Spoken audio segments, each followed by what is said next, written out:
Things got a little spicy on Capitol Hill today with Tony Bobulinski. We'll talk about that tonight. Julie Kelly is here to update us on some things. Lawfare in America. We have a packed show tonight, and I'm right.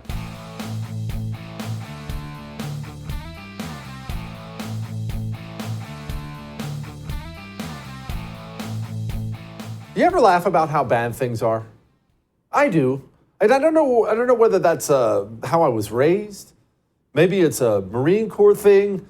But you ever take a step back and kind of analyze where we are politically and culturally and just kind of snicker to yourself?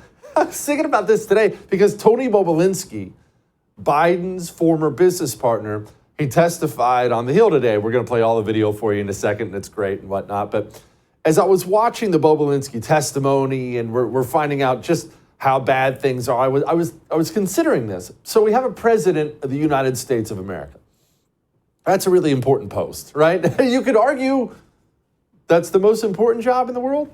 Maybe. It could be the most important job in the world. So the man with the most important job in the world, not only does he have a non-functional brain, remember Joe Biden's brain is just melting before our eyes. So he has a non-functional brain. All the power in his administration has been handed to a bunch of Marxists who are trying to burn America down. Okay, so you have that. You have the dementia, you have the communist part, and then on top of those two things, he's a criminal.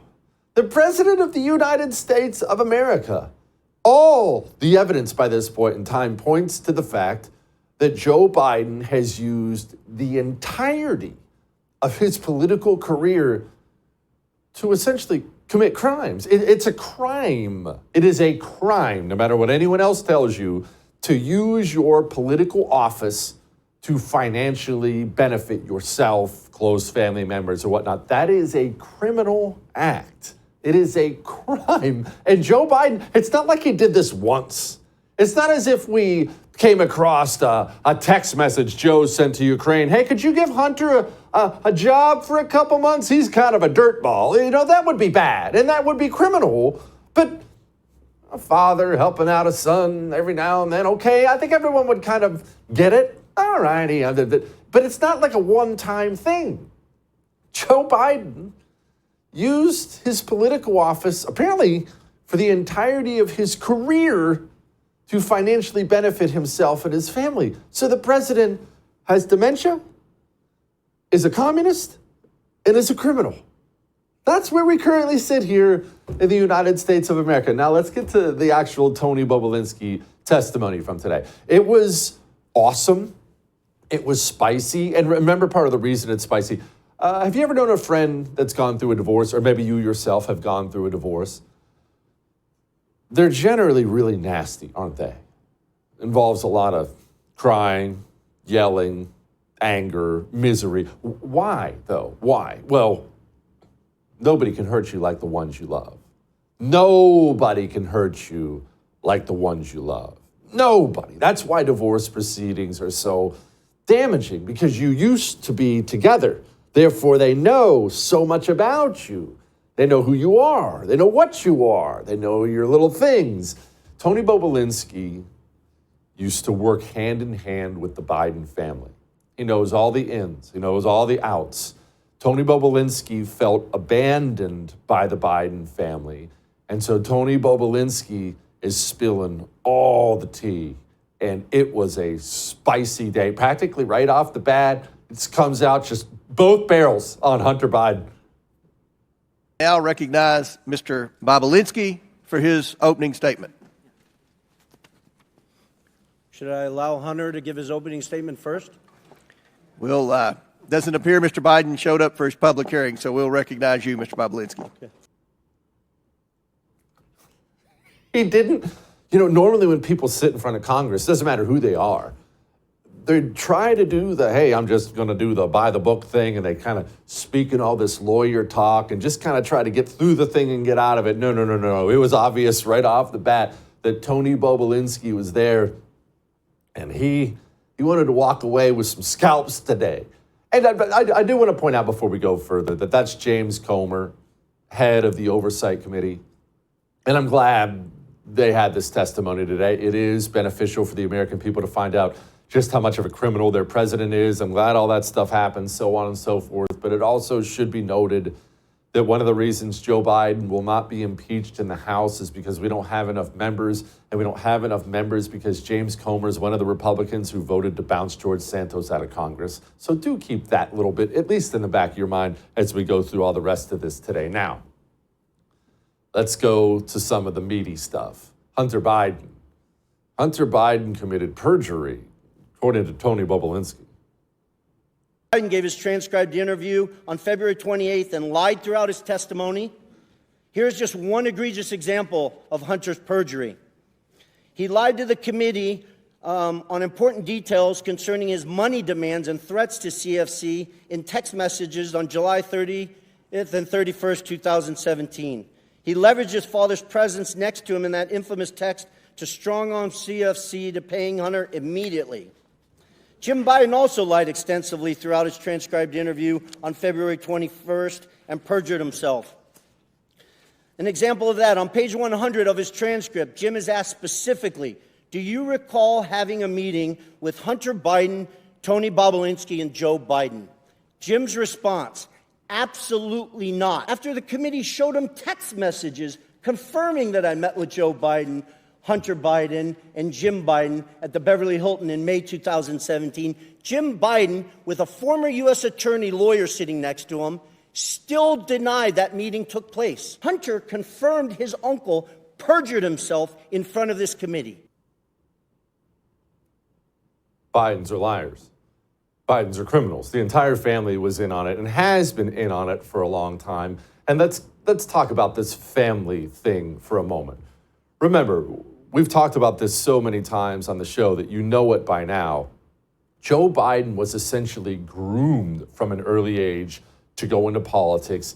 And immediately upon entering politics, Joe Biden began to enrich himself using his family.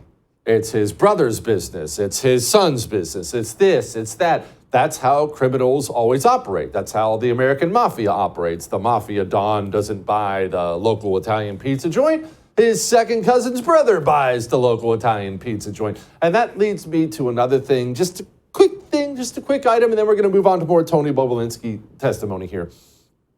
Republicans. I saw another Republican organization say something today about Joe being involved in Hunter's foreign business deals. Involved in Hunter's business. Republicans, please for once, get the messaging right. I'm begging you, for the first time ever, please get the messaging right. Hunter Biden doesn't have a business. Hunter doesn't have anything to sell. He's a 50-some-year-old drug and hooker addict. Hunter Biden has no value, no power, nothing to sell anybody. Hunter Biden doesn't have a business. Joe Biden has a business. It is Joe Biden's business. It wasn't Sammy the Bull Gravano's crime family. Nobody in their right mind would have referenced Sammy the Bull Gravano and his crime family. It was John Gotti's crime family, and Sammy the Bull Gravano worked for John Gotti. You know how we know that? We know that because Sammy the Bull Gravano had to pay John Gotti, not the other way around. Why do you think they were always talking about 10% for the big guy? Mr. Bobulinski, who's the big guy? Joe Biden. Are you sure about that? Because when Joe Biden. You're sure? I'm 1,000% sure. Because when Hunter Biden did his deposition under oath, he said, I don't know who it is, even though he was copied on an email that said H will hold 10% for the big guy. You sure it's the big guy is Joe Biden? 1,000%. And there's other text messages that back that up, that the brave whistleblowers, Shapley and Ziegler, have produced. Not from my phones, not from my BlackBerry that I took screenshots from. They took them from subpoenas directly from Apple's iCloud that back up the fact that Hunter knew the big guy was Joe Biden. John Gotti didn't have to give 10% to Sammy the Bull Gravano. Sammy the Bull Gravano had to give 10% to John Gotti. Hunter Biden doesn't have a business. It's not Hunter Biden's business. It's not Jim Biden's business. They're employees. They're bagmen. Joe Biden has a business. Why? Joe Biden's the one with something to sell. And what does he have to sell? Let's make sure we focus on that for a moment before we get on to Tony Bobulinski destroying two of the biggest pieces of trash in Congress. Before we move on to that, let's just make sure we're clear about something. What is Joe Biden selling? No one likes to focus on that. What was Joe Biden selling? Or if they do focus on it, they'll use words like influence. He was selling influence. No. Influence is just a word. Joe Biden was selling your money. You understand that? You went to work today, or someone in your household went to work today, and the government swindled 35% of their money, took it out of your paycheck.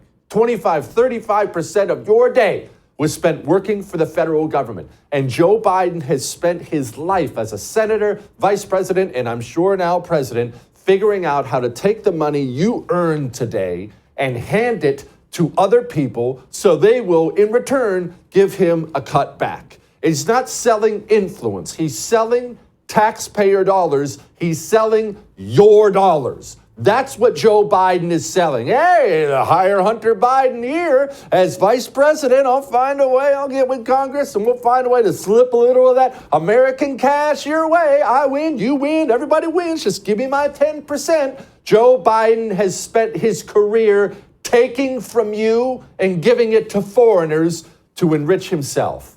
That's what Joe Biden has been selling. Don't ever forget that. Now sit back and enjoy watching Tony Bobulinski take a battle axe to Jamie Raskin and Dan Goldman. We keep hearing from certain corners that our democracy is at risk and democracy is on the ballot in 24. Yet the same people preaching this mantra know better. They continue to lie directly to the American people without hesitation and remorse.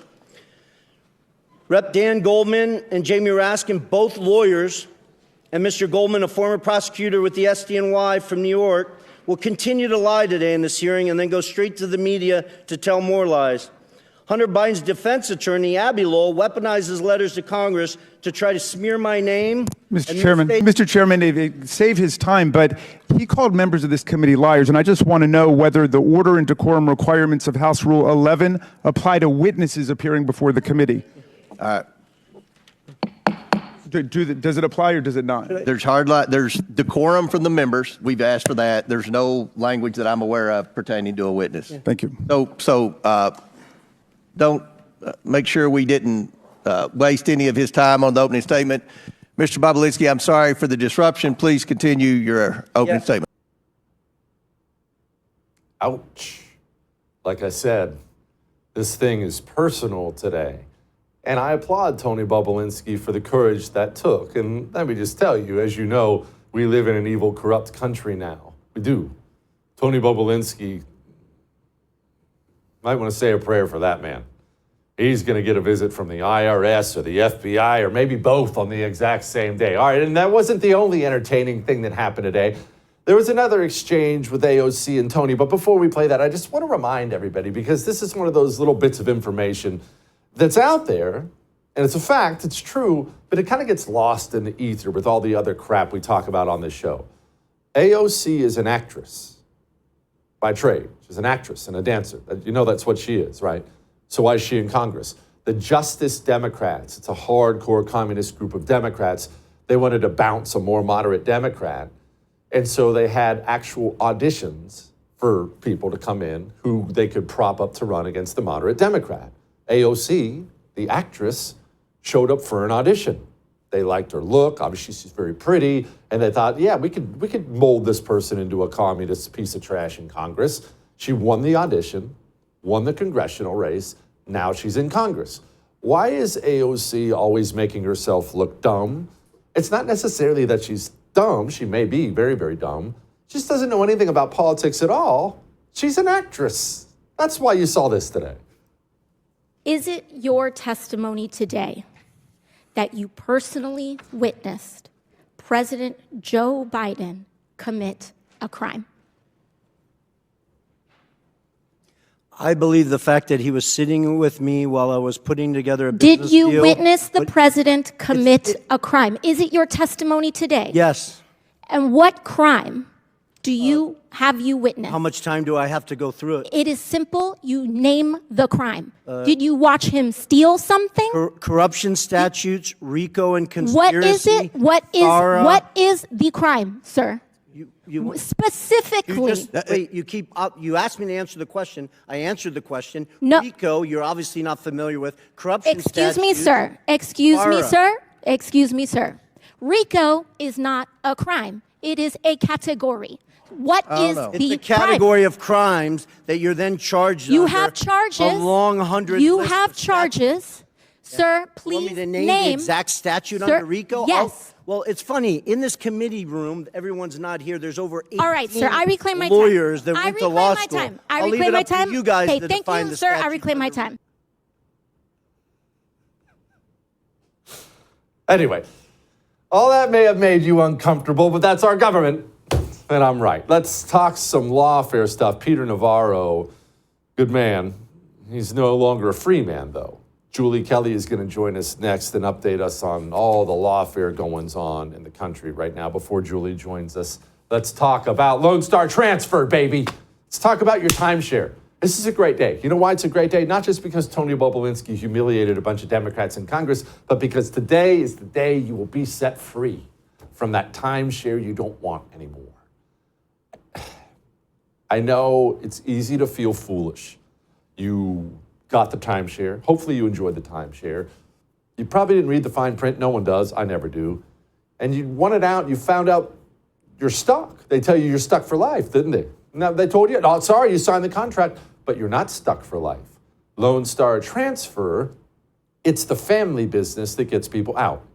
Over 18,000 timeshare owners legally and permanently have been set free from those annual fees, the special assessments, legally and permanently free from their timeshare. Call Lone Star Transfer. Let them do it for you today. 844-310-2646. We'll be back.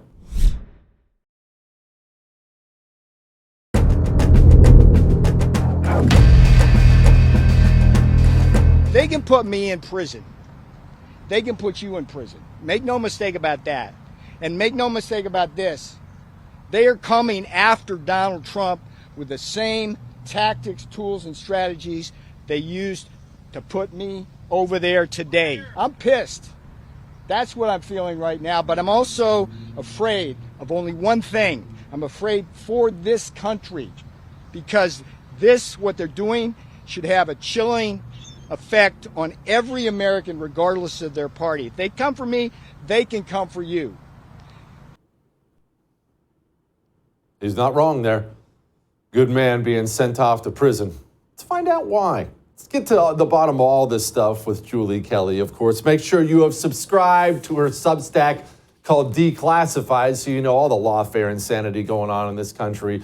Julie, Peter Navarro, yet another name added to the very long list of political prisoners we have here in the United States of America. No matter how many people want to deny that fact, we do.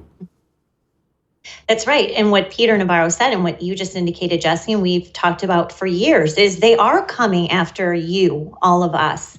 I mean, right now, the Department of Justice continues to arrest one J6er a day. They are on pace this year, Jesse, to arrest as many J6ers as they did the year after the events of January 6th. So to Peter Navarro's point, it's already happening. I mean, you had Joe Biden in January a few months ago brag that people who protested his election have so far been sentenced to 840 years in prison. And that number's already outdated. So Peter Navarro, unfortunately, is the latest political prisoner of this Department of Justice, of Obama and Democrat-appointed judge, his judge in this case, Amit Mehta, all Democrat appellate court judges who refused to delay his reporting to prison as his case makes its way through the appellate court. And, of course, a D.C. jury made up of almost all Democrats, and I believe their guilty verdict for his conviction of contempt of Congress came back within a matter of hours. Real serious deliberations happening there, D.C. jury pools. Yeah. Yes, I'm sure they were agonizing over whether or not to send one of their political opponents to prison, as communists always do. Julie, I am curious about this because you do great reporting on all the people who keep getting arrested, the normal people who keep getting arrested, and this is still happening. So what did these people do? I guess I'm a little bit confused. You know, I'm on the side of all of them, but I'm a little bit confused. We're 3 years after the fact. Who are these people who are now getting rounded up? And why did it take so long? What? Well, look, Jesse, the Department of Justice needs to keep the drip of January 6th in the news media, right? Because January 6th, as Joe Biden indicated, it was a feature of his campaign re-announcement ad. We know that the Democrats and Joe Biden were relying on January 6th to portray Donald Trump and all his supporters as domestic terrorists and a threat to democracy, whatever that means. And so, but thanks to people like you and others who cover my work, or Darren Beatty or whoever it is, the January 6th narrative is not just collapsing, it is completely reversing. And now you have the DOJ, you have the January 6th Select Committee, you have these judges all in the crosshairs of the American people and even some members of Congress like Representative Barry Loudermilk, who is investigating the January 6th Select Committee. They never saw this coming, Jesse. They thought January 6th was done. No one would question this narrative. No one would dare to look at, gee, the pipe bomber never was caught. Gee, the guys who built the gallows at 6 o'clock in the morning. So it fit just the Capitol dome in the little orange noose there. Those guys were never found. But yet now we can still arrest people. I believe her name is Isabella DeLuca, the young conservative influencer who was just arrested this week on low-level petty offenses. So they continue to do this to build up the caseload of alleged domestic terrorists and also to keep January 6th in the news as the American people are now starting to think, what really happened that day? Yeah, so I'm glad they were able to take down that dangerous terrorist we see on the screen right there. She looks like quite the danger to society, I might point out. Okay, John Roberts, the Supreme Court. Julie, I don't need any help to hate John Roberts any more than I already do, but would you help me along anyway?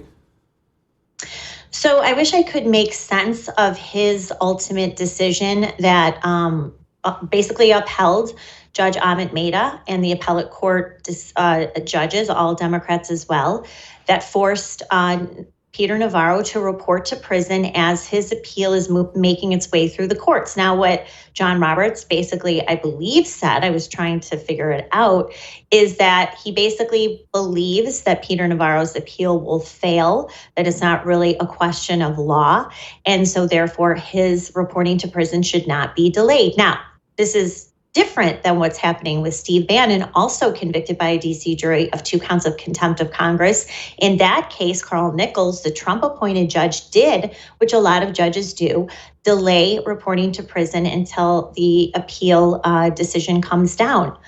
Interestingly enough, and I'll tell you, this is another outrage for Peter Navarro, his appeal is supposed to be heard later this week. Instead of oral arguments, and another 3 all-Democrat judge panel will consider his appeal. Usually oral arguments are made public. You can listen in. And this time they will not be conducting public oral or publicly accessible oral arguments at all. They will decide on the appeal without oral arguments, which means, of course, Peter Navarro's appeal will fail. Okay, what happened with Trump in the Supreme Court? He filed some kind of a brief about immunity. Is this a good thing? Is this a bad thing? Is the ball moving in the right direction here? So, Jesse, this is the appeal to the Supreme Court about lower court decisions. Again, almost all Democrat judges that denied Donald Trump's claims of presidential immunity from criminal prosecution in the January 6th criminal indictment. So this is now before the Supreme Court. They will hold oral arguments on this matter April 25th. In the meantime, both sides will file their briefs. Donald Trump yesterday filed his brief explaining why presidents should be immune from criminal prosecution. Then, of course, Jack Smith will come back and file an opposing brief. That will be what the Supreme Court justices will debate publicly on April 25th. And then we'll render some sort of a decision or opinion. It could be as early as late May. It could be into June. And then, Jesse, the impact of that decision will gauge whether the January 6th trial in Washington moves forward or not. Of course, that is then indefinitely postponed until the Supreme Court comes down with this decisive ruling if a president is or is not immune from criminal prosecution. First time, another history-making decision, court decision, among many when it relates to Donald Trump.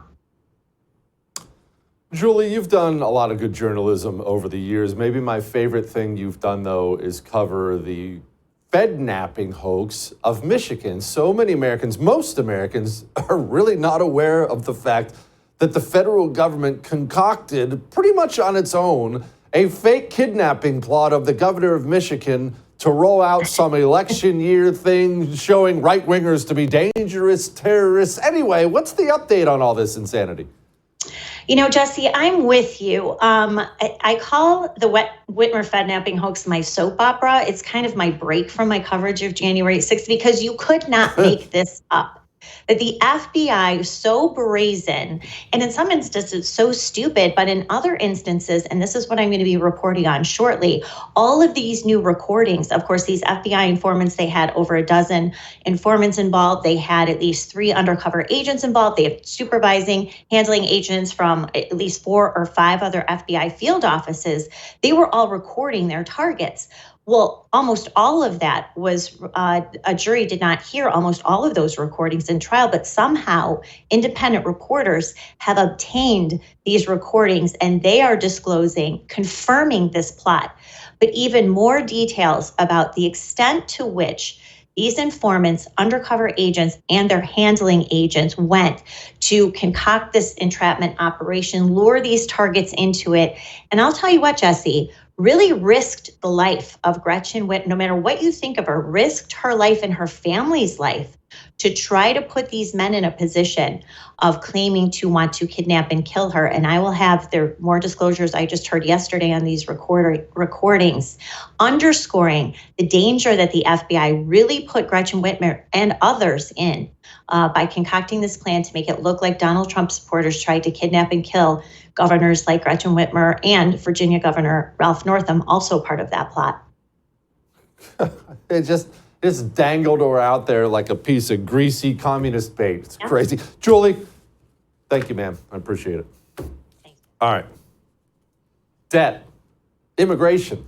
Those are the 2 things that can sink a nation of any size or strength. Debt and immigration. Both those things have done so many times throughout history, and we're going to talk about those things next. Now, leading up to the debt talk kind of leads us to this talk.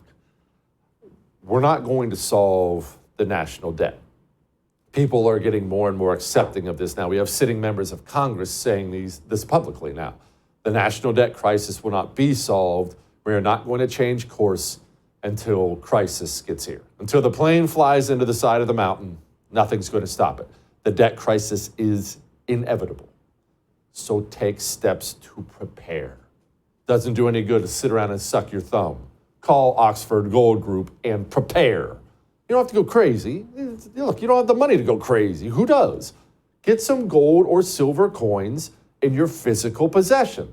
Not gold bars. You don't need a bank vault. Oxford Gold Group will mail it to your front door. Anonymous, insured. They'll get it in your 401k. They'll get it in your IRA. The debt crisis is coming. It is coming. All we can do is get a parachute, right? 833-995-GOLD. Tell Oxford Jesse told you to call. 833-995-GOLD. We'll be back.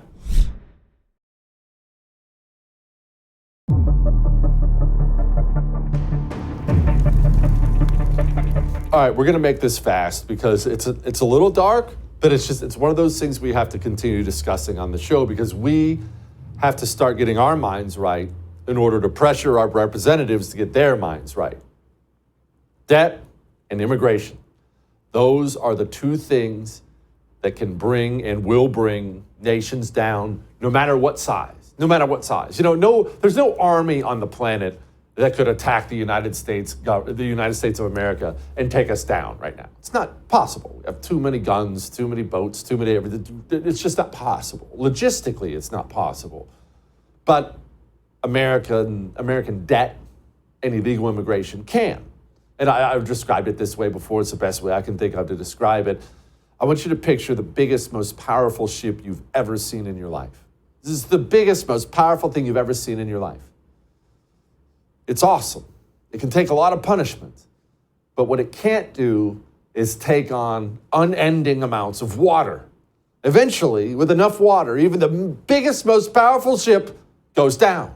That's what debt and immigration are. Let's talk about immigration. First, we have a squabble with the courts. Texas is out there trying to secure its border because the federal government won't. Texas is getting mixed signals, if you will, from the various courts. First, they're allowed to enforce the law, then they're not allowed to enforce the law, then the Supreme Court makes a decision, then they reverse the decision. Now today, a judge decided out of the blue that they're not allowed to do it. Just understand something. We now live in a country, I can't believe this is the case. We now live in a country where states have to ask the courts for permission to secure their borders. That's how crazy things are. Haiti, a fallen country, is getting ready to flood the country with all kinds of criminals. And you know we're going to let them in. The last time 14,000 Haitians showed up on the border, we let them all in. It's crazy. And yes, I am glad we do have people out there like Florida Governor Ron DeSantis, who says he's sending them to Martha's Vineyard. The problem when you get to a situation like Florida is if they have people in our state and we wanted to fly them, say, back to Haiti, you have to get clearance to be able to do that. If you wanted to fly somebody to a South American country, wherever they're from, it becomes a little bit more difficult because the federal government's going to tell the host countries not to accept our planes. So we've gone through these iterations. What could we do as states? I definitely think we can help put them back over the border if they come across in Texas or Arizona. And so I'd be willing to help do that. I think that the states really have no other choice to do that at that point. It's a little bit different for a maritime state like us. That's why we really have to get them before they reach the shores. And that's why we're working so hard to do that. Yeah. Although I will say this, we do have our transport program also that's going to be operational. So Haitians land in the Florida Keys, their next stop very well may be Martha's Vineyard. I love it. All right, so we're moving on past that. I just want to address this because the House is going through all these spending bills right now, and we got this gem yesterday from Speaker of the House, Mike Johnson. An agreement has been reached for the DHS appropriations, which will allow completion of the FY24 appropriations process. House and Senate committees have begun drafting bill text to be prepared for release and consideration by the full House and Senate as soon as possible. So they've already come to an agreement on spending, but they don't have the text yet? Hold on, let me make sure I have that right. So Mike Johnson and Chuck Schumer, and by the way, Biden already said he's going to sign this thing into law. They all got together and they came to an agreement on something that hasn't been written yet? You want to talk about just nakedly laying the corruption right out there for you. Golly. Now you understand what I mean about the debt crisis that's coming. It's coming. Financial, it can't be stopped. Joining me next to talk about the Fed and the debt and all of that stuff. I'm going to ask Peter about this. Peter St Onge is going to join us next to rant about that. Just remember, these people have absolutely doomed us. And the American people not caring about spending kind of are at fault here. Now, speaking of all the illegal immigration coming into the country, all the criminals, all the murderers, all the rapists, every day there's a new headline about an American citizen being preyed upon by a criminal. What have you done to protect yourself? I'm not talking about picking up the cell phone to call the cops. If you're walking in the parking lot in the gas station at night and a very violent man shows up in front of you to hurt you, can you stop him? Do you have your Burna pistol launcher yet? Because if you do, you can pull it out and stop him. Jesse, I'm not comfortable. Listen, this is non-lethal. I carry lethal and non-lethal. In fact, I would recommend everyone who carries concealed to also carry non-lethal. But no matter what, you need to carry a Burna pistol launcher on you. It's legal in all 50 states. No background checks. They'll mail it to your front door. It shoots these pepper balls or tear gas balls. Are you sure your daughter can stop somebody from hurting her? Your son? Burna. Byrna. And when you go to Burna.com/Jesse, you get 10% off. Get a few Burna pistol launchers for the family. Trust me. You might even have fun practicing with it. All right? All right, we'll be back.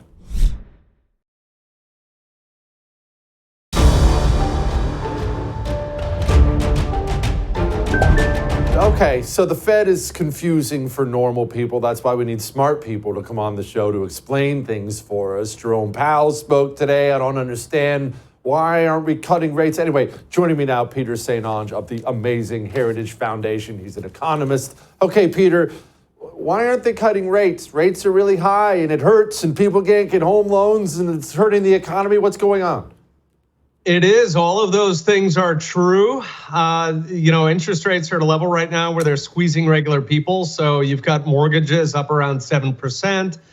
You've got all these problems. High rates hit the banks. That's why we had a bunch of bank collapses last year. They're also bad for companies. There's this wall of corporate debt coming in. There's this wall of real estate, commercial real estate loans. So high rates are a serious problem. The issue here is that the Fed knows that if it cuts rates again, that is going to make inflation go higher. And the background here is that right now, inflation is taking off, right? So if we go back to the last 5 months, so last October, inflation was bumping along at an annualized 1%. Okay, so it went up to 1.9 in November, 2.8 December, 3.5 in January. Latest number is February last month. It was 5.4% annualized. So inflation is absolutely taking off. The Fed is now stuck. They're in a spot where they've got to keep rates high to at least try to keep a lid on that. And then they just keep shooting $1 trillion at anything that goes wrong. So they already shot a bunch of money at the banks. They shoot it at Wall Street. Anything they can find, they just launch $1 trillion at that. Of course, every trillion they print that way is going to lead to future inflation. So the Fed has screwed up so far. It looks like they pulled off the catastrophe they ran in the 1970s, where they launched this massive inflation, hiked rates to break the economy, and even then it ripped off again. In the 70s, it went on for another 5 years after that of high inflation. So we'll see if they manage that one again. Peter, can you explain to people like me why 2% annualized inflation is the target? Because these smart people talk about it all the time, that's what they're going for. But for the average person like me, I don't understand why my money needs to inflate at all, let alone 2%. How did we get to this number? Yeah, absolutely right. And they got the smoke and mirrors on it, but fundamentally there is no science behind any of this crap. It's fundamentally public relations, propaganda. The Fed's job, the reason why central banks exist, including the Fed, is to print money, to create inflation. All right, before the Fed existed in this country, we had about 150 years with no inflation. Inflation is not built into the economy. It's not a fact of life. It is created by central banks. So why does the Fed have a 2% target? Because it thinks that's the most it can steal. Right, my favorite metaphor is a gasoline thief. All right, let's say you're going and stealing some gas out of all your neighbors' cars every night. All right, the trick to that game is don't take too much at once. They're gonna notice. It's exactly how central banks operate. So they stick to 2% because they think they can get away with it. Some random banker came up with it in New Zealand 30 years ago. There's no science, there's no logic to it. And in fact, there's a bunch of Democrat inflationists who want to crank that up. So they want to get it to 3, 4, whatever they can get away with. Of course, at that point, the people start getting upset. They start voting for populists. Yeah. Okay, Peter, I want to circle back to something you talked about the commercial real estate loan industry. I remember during COVID, the lockdowns, I had to go to New York City for some stupid media thing, but I had to go to this office building. And it was something like 50 stories. And Peter, 3 stories were in use. Everything else was empty and they were emptying out. I have been told that places like New York City now, speaking of which, they're at 50% occupancy for all of its corporate stuff. Is that what's driving this corporate loan crisis? The fact that these people who own these commercial properties, no one wants to rent them anymore. Yeah, you always get commercial real estate going through this kind of boom bust cycle. And usually that's driven by the Fed, right? So what the Fed typically does is lower rates, interest rates. They lower it to make money cheap, all right? And then that, you kind of get this tissue fire in the economy. You know, you get all these stupid like .com and crypto and all this crap. Just basically money is so cheap that idiots are getting it and they're playing around with it. And then the Fed usually hikes interest rates real high because it's got to stop the inflation it caused with all that cheap money. All right, so you get that boom bust cycle. Now in that, commercial real estate is always hit really hard, right? There's a lot of idiots in commercial real estate. There's very big numbers in play. You got hundreds of millions for an individual property. So they get this flood of money. You get this big tissue fire in commercial real estate. And then when the Fed hikes rates, it comes crashing down. So that's a normal cycle. That's kind of how this launched. The problem with this particular one, the reason why it's such a problem is exactly what you're talking about with COVID. It's not just COVID, the kind of work from home that a lot of companies went to permanently. You've also got this intentional mismanagement of America's cities where, I mean, they're turning into these like apocalyptic hellscapes. You know, downtown San Francisco, I mean, you had to sell your firstborn to get office space on Market Street in San Francisco, right? And now it's all taken over by junkies. So all of those properties, every single one of those properties is covered in junkies now. Somebody took out like a $300 million loan for that sucker. It's sitting on some bank's books, all right? And right now what the banks are doing is they give them new money to service the loan so everybody can pretend that the loan is healthy, all right? Because once the loan is no longer being serviced, that's a big red mark on their book, and then the regulators have to come in and they have uncomfortable conversations. So there was actually a study, it went up in the NBER recently. They were saying that there could be 400 regional banks in the US under threat because of that collapse in commercial real estate. Oh, I'm so unbelievably uncomfortable right now. Just the thought of a $300 million loan in a property. Oh my gosh. Okay, Peter, I want to finish up with this, the housing market, because that is more, it's more applicable to everybody watching right now. Yeah. It's a very sad fact of life. Many Americans, more Americans than any time in my lifetime, cannot buy a home right now. Why can't normal people afford a home anymore? Yeah, well, the prices skyrocketed. Again, thanks to the Fed. So the Fed pumped out the easy money, home prices went up. And then when the Fed tried to, hide what it dumped on the living room carpet, it jacked rates up. So now mortgages go up. If prices go up and mortgages go up, it becomes out of reach for regular people to get a house. So right now, if you want to qualify for the median house, we're not talking a mansion, the median house, you gotta make $100,000 a year, all right? And your monthly payment on a new mortgage is gonna be close to $3,000. That's like half of household income for the median family. So houses are absolutely out of reach. And what we're seeing now is young people, they are completely giving up, right? People in their 20s, it used to be that's when you're gonna build up for your house, you're gonna start a family, you're gonna start building a future, your financial foundation. No, they're giving up. They go out, they take a cruise to the Bahamas, they don't bother getting married, they're not gonna have kids. Why? Because this is all out of reach. So for the first time, we got kids, they grew up in a house that their parents owned, all right? And they're like 40 years old eating ramen with the roommates now. That is a lifestyle that is unimaginable to them at this point. And I think it's just gonna keep getting worse. The pressures between the house prices, the rates are gonna stay high now. We just had a Fed meeting today. They said they're gonna keep it higher for longer. So those mortgage rates are gonna stay up. And then, you got these other things jumping in, like home insurance is so high now. You got about 20 million Americans who are actually going without insurance. All these costs are slamming the door closed to people buying a house. That means they're gonna be renters forever. If you're a renter forever, you are building nothing. You are not building a retirement. You're not building the basis for a family.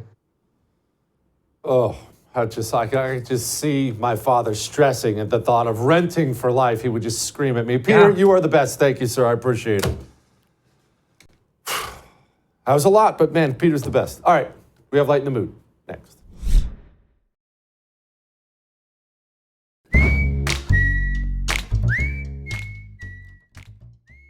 You know, I used to work construction.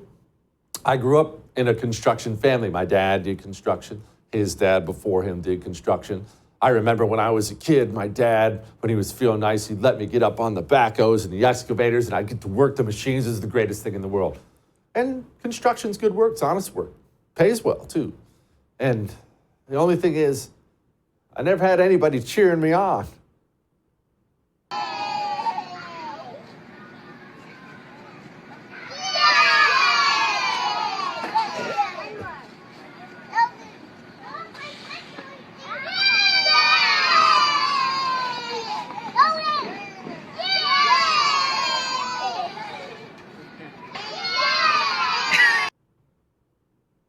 It'd make the day go by better. All right, I'll see you tomorrow.